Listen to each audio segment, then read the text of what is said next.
The second time Gavin Southwell stood on the NASDAQ floor, his company had just been named the fastest-growing publicly traded company in America, outpacing Apple, Amazon, and Facebook. He wasn't thinking about that. He was thinking about a folder he kept on his desk back in Tampa, full of letters and emails from strangers whose lives his company had helped save. "We helped millions of Americans protect themselves and their families," said Southwell, the former CEO and president of Health Insurance Innovations, which Fortune magazine ranked the #1 fastest-growing publicly traded company from 2017 to 2019. Most for the first time, due to the high cost of healthcare in the USA. There were tens of thousands of lives that were saved each year. "It still amazes me. Southwell is not a man who arrived anywhere easily. He grew up in a poor part of northern England, and moving to London as a young man, he'll tell you plainly, was a big deal. He spent nearly 2 decades building a career across investment banking and insurance technology in the city before a loss so profound it recalibrated everything after the heartbreaking loss of his son. It redirected his life toward something he hadn't fully anticipated, a new purpose. A defining moment was when I realized that there are more important things than money," he said. "That bad things happen, and it's how you react to that darkness which will define you. After the loss of my son, and the broken life that created, I led the Fortune #1 fastest-growing publicly traded company, and it was a business that was doing a good thing in helping the most vulnerable in our society. I'm proud of that. What followed that grief was, by any measure, a remarkable run." Southwell guided HIIQ through a period of extraordinary growth, eventually overseeing it take private sales significantly above the trailing share price. He has negotiated large debt facilities, run a SPAC process, and worked alongside some of the largest insurtech exits in industry history. Before his American chapter, Gavin Southwell served as COO of a London-based insurance brokerage that, under his watch, became the largest privately owned insurance broker in the world, winning London Broker of the Year, Transaction of the Year, and Claims Team of the Year in the span of just a few years, while managing the largest single insurance contract in the world and leading operations across much of Latin America. Today, Southwell works as an advisor and investor to technology-focused growth businesses, drawn specifically to markets where inefficiency or consumer hardship creates the conditions for something better. In many respects, it serves as the thread that runs through his entire career. "I now focus on technology where there are market inefficiencies or consumer challenges that can be solved by technology and AI," he said. "You never know what will happen tomorrow, so you may as well do it today." Long before Gavin Southwell was ringing bells at the NASDAQ, he was sitting across from one of the most respected names in the London insurance market, absorbing a piece of advice so simple it almost sounds obvious. Almost.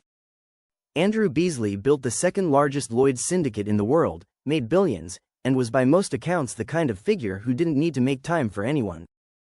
He made time anyway. When he died, hundreds came to pay their respects. Southwell, who says he never heard a bad word about the man, credits him with one of the most clarifying lessons of his career. "Andrew Beasley taught me to build on your strengths and not to focus so much on trying to solve weaknesses," Southwell said. "I've also been lucky to work with positive, high-energy people who wanted to build good business and address market challenges through technology and improving processes. It is a philosophy that runs quietly through everything Southwell has built since." Where other executives pour resources into shoring up what isn't working, Southwell has consistently leaned into what is. At HIIQ, that meant doubling down on a workforce that looked nothing like the typical tech company. The business was roughly 70% female and 75% minority, a composition that wasn't a talking point but a competitive reality. The strength was in the people, and the people were close to the customers they were serving. That instinct extended to how he thought about data. Southwell is, by his own description, deeply data-driven, and he built that into the culture of every organization he led. When federal regulators came after HIIQ with what he describes as a false narrative about the company's complaint record, it was data, not lawyers, that he reached for first. "Facts matter, data is important," he said. "I knew that data didn't lie. I knew that facts mattered, and I knew that my company did have the lowest complaints." Years later, after all of that was settled without any admission or finding of wrongdoing, I can hold my head up high and walk tall knowing that the company I ran was honorable and ethical. When Gavin Southwell lost his son, he did what he has always done in the face of uncertainty. He looked at the data. What he found was not comforting. The statistics for parents who lose a child are, in his words, bleak. Most families never fully recover. Men in particular, the research shows, face sharply elevated risks of substance abuse and lasting mental health struggles. The grief doesn't just wound. For many, it dismantles their entire lives. Southwell was fortunate. He had people around him. He knew it, and that knowledge came with a weight of its own. After a period of grieving and raising money for charities to help other families in the same situation, I had the chance to work in technology for health and life insurance in the USA, he said. Being able to help others less fortunate has been a blessing. What followed was years of quiet, sustained work. He organized and completed cycling events across the United Kingdom, raising significant funds for causes tied to families navigating the kind of loss he knew firsthand. Back in Tampa, he became one of the largest individual supporters of a local charity he remains involved with today. At HIIQ, he didn't keep charity at arm's length from the business. He wove it into how the company developed its people, making community work part of professional growth rather than an afterthought on a corporate website. He is careful not to frame any of it as sacrifice. That framing, he suggests, misses the point entirely.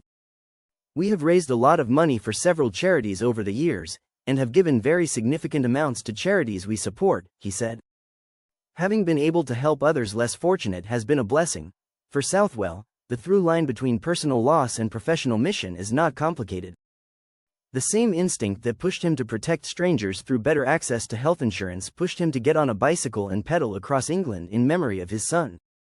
Both are expressions of the same belief, that how you respond to darkness is, ultimately, who you are. Bad things happen, he said. It's how you react to that darkness which will define you. Today, Southwell channels decades of hard-won experience into advising and investing in technology-focused growth businesses, helping founders navigate the intersection of technology and finance that he has lived in for the better part of his career. He also speaks, bringing to stages the kind of perspective that can only come from someone who has built globally, grieved deeply and come out the other side still betting on what's possible. He doesn't want to be famous and doesn't particularly care what people say about him. What he wants, stated plainly, is to be happy, to be present, and to make the time he has count. I've never wanted to be famous or well known, he said. I care about family and friends, and I want them to know that I'm doing well and living a good life.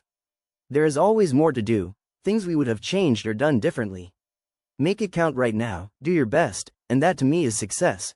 Asked what advice he would give his younger self, he pauses only briefly before arriving somewhere generous and unguarded. Just be brave and do your best, he said. That'll be enough.